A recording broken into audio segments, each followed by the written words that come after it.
And welcome back. In tonight's video we have got a random one, a history one, more to the point. It is highly requested by quite a few people. It's OverSimplified's World War II Part 1, a video. They have got a Part 2, and if this does well enough, or if it's worth doing the Part 2, let us know, and yeah, we'll do that one as well. But we're into the history a little bit at the minute. We are enjoying it a little bit, yeah. Especially after doing that, the history of the entire world and the Japan, and then we've heard there's loads, pretty much hundreds of different animations of histories across the globe. They're fun, aren't they? Yeah, I enjoyed the last one, so. Yeah, well, this is a completely different channel. It's a completely different thing, unfortunately, but it's maybe worth a look. So, yeah, if you've got any other suggestions of random viral videos, let us know in the comments. In the meantime, let's go for it.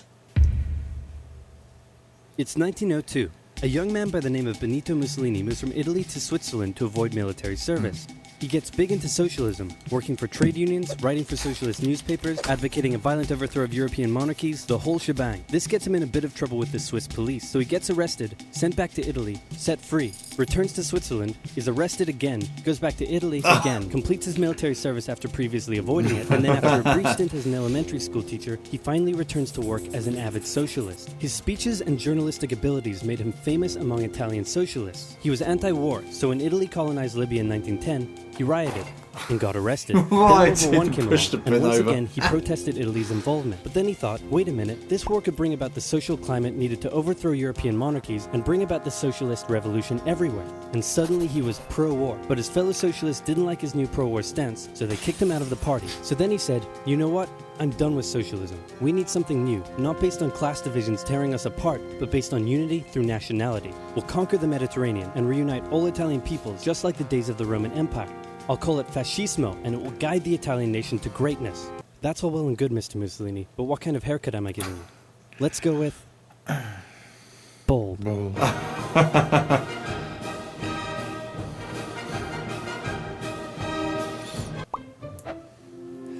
Very simplified.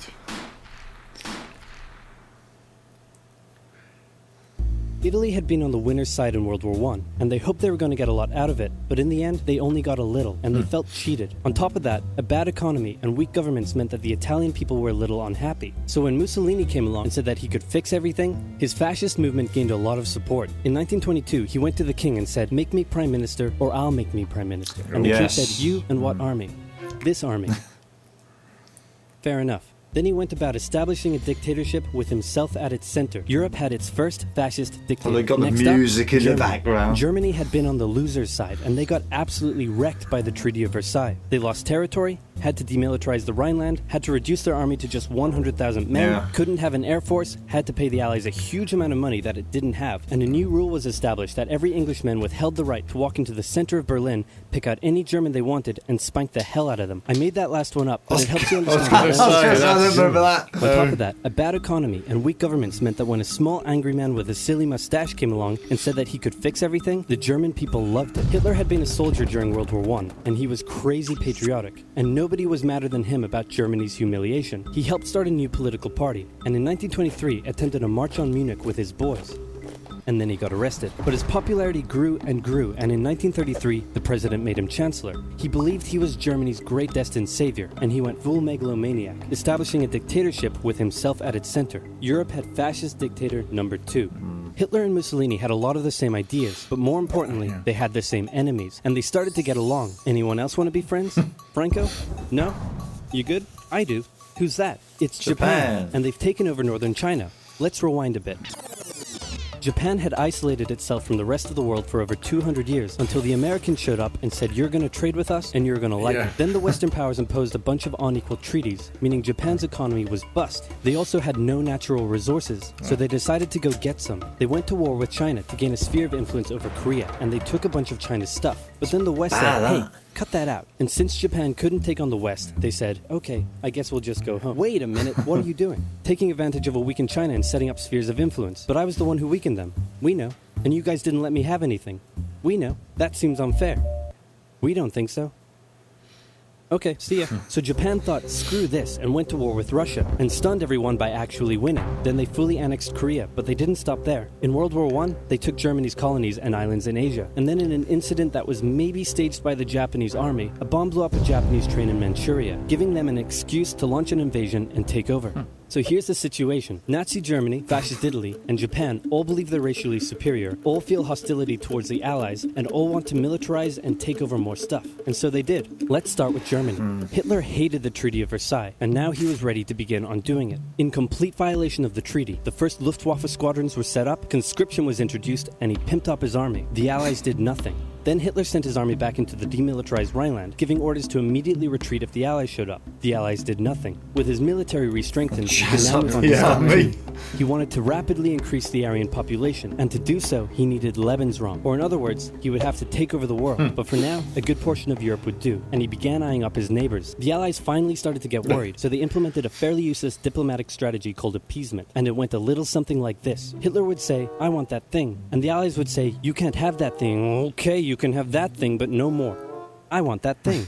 And repeat. In 1938, Hitler's army marched into Austria and just took it, with no resistance. Boom, this is Germany now.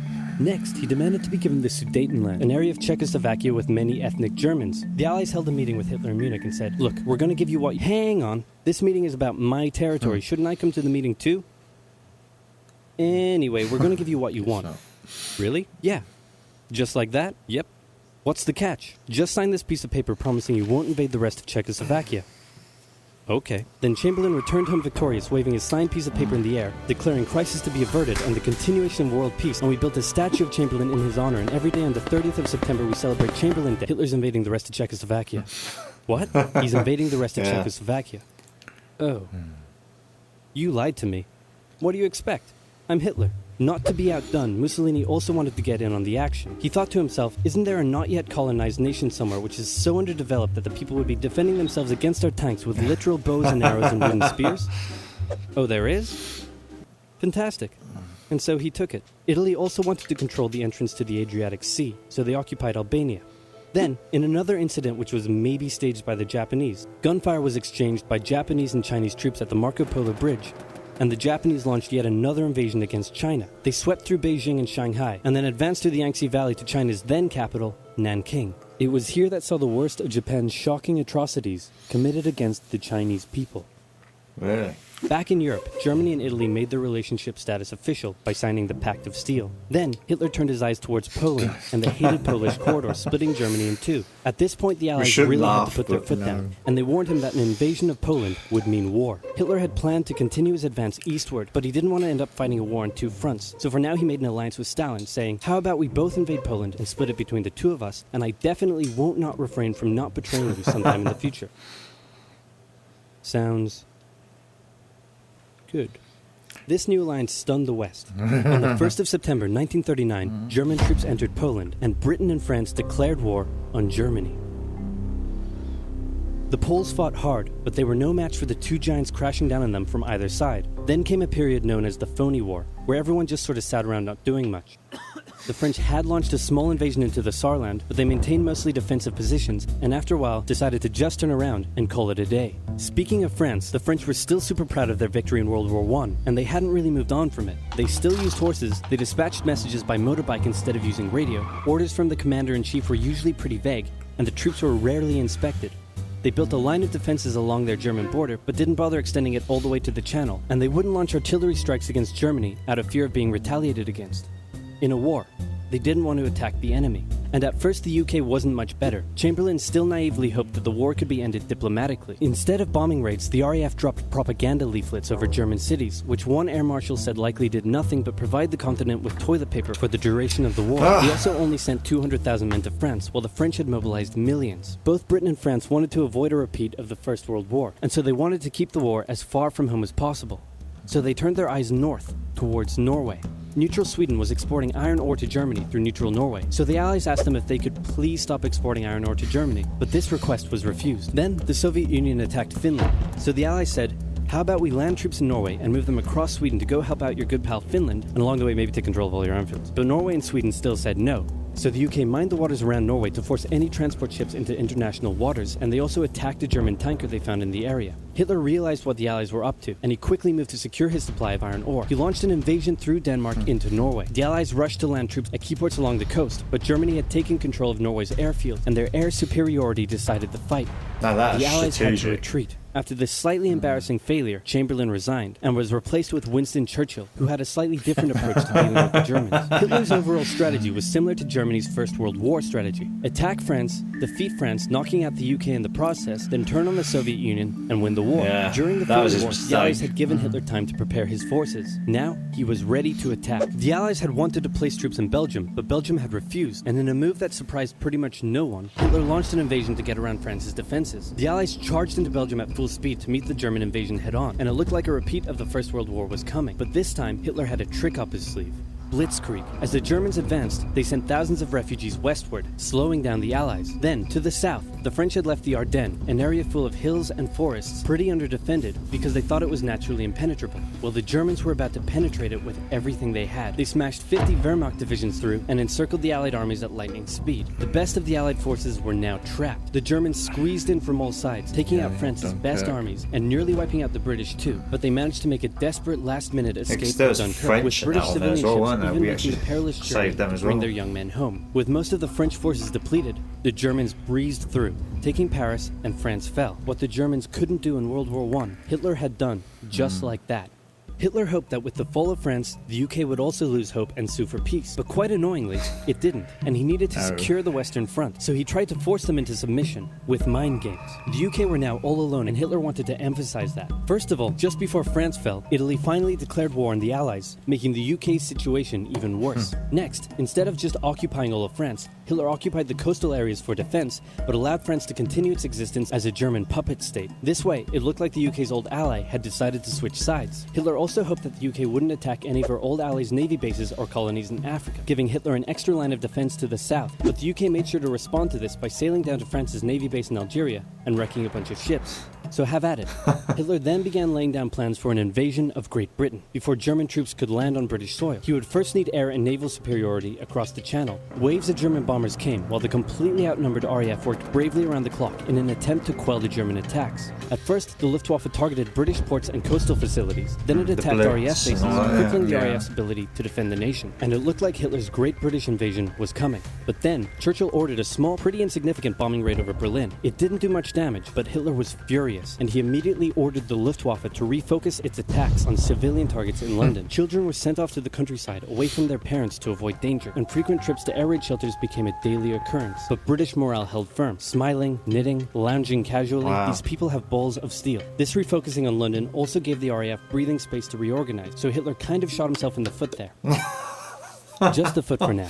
Finally, the Luftwaffe sent one massive all-out attack on London, and the RAF successfully repelled it, destroying many of the German aircraft and placing air superiority firmly in British hands. Hitler's invasion had to be postponed, but the bombing of British cities continued for some time.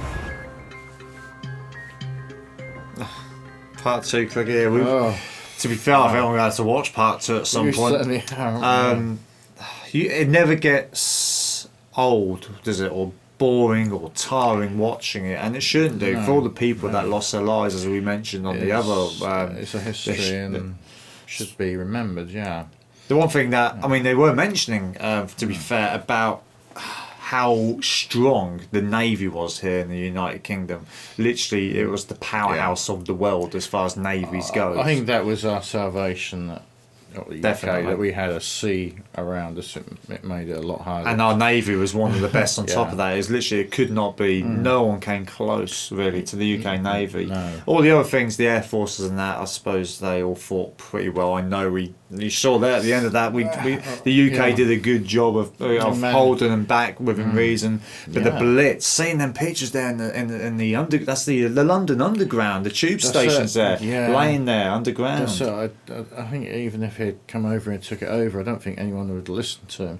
I look forward to seeing the part 2. If you are as well with us, then be sure to smash that subscribe button, because that was a that was another good watch, wasn't it? People did say that was a good watch. It's done they cleverly. did. It covered quite a lot of it, yeah. And I think there's going to be quite a few programs from Simplified or Oversimplified on their channel for us to maybe take a look at. So I look forward to them. Anything else to add on that? No, I think we're good. We're waiting to see number 2. We are.